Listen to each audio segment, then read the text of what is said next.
పద్మావతి, రేపు మా అక్క భాగ్యం వస్తుంది. తన ముందు కొంచెం గొడవలవ్వకుండా తనని బాగా చూసుకో చందూ. పెళ్లి సంగతి కూడా తెలిసింది. అవునా? నేనెందుకు గొడవలు చేస్తాను? మీ కొడుకు ఆ వచ్చిన కొత్త కోడలికి చెప్పుకోండి అంటుందో? పద్మావతి. వెంటనే మయూరి.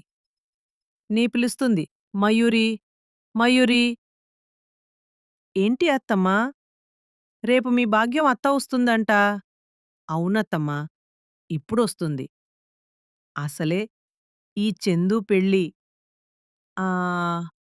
ఆవిడకి మీ మామయ్య ఎప్పుడో చెప్పేశాడు, అర్ల తీయడానికే వస్తుంది అంటూ పెద్ద కోడలికి చెప్తుంది. పద్మావతి. ఇంకా రామ్మోహన్ ఇంట్లో అందరికీ తానక్క వస్తుంది అని ఎవరూ తన ముందు ఎలాంటి గొడవలు చేయకూడదని చెప్తాడు.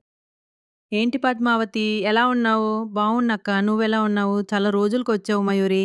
భాగ్యం అత్తొచ్చింది. చల్లగా జ్యూస్ తీసుకునిరా. ఆ! వస్తున్నా.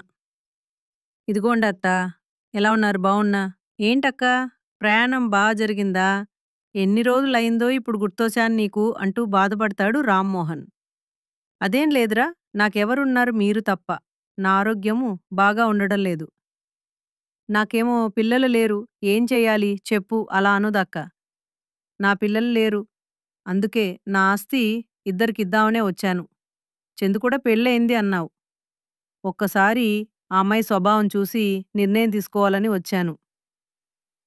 అవునక్కా, అదంతా నీ ఇష్టం. కానీ నీకెలాంటి లోటున్నా నాకు చెప్పు అంటాడు రామ్మోహన్. మయూరి ఈ మాటలని చాటుగా వింటుంది. వామ్మో! ఈ ముసల్దని ఆస్తి చాలానే ఉంటుంది. ఎలైనా నాకే రావాలనుకుంటుంది.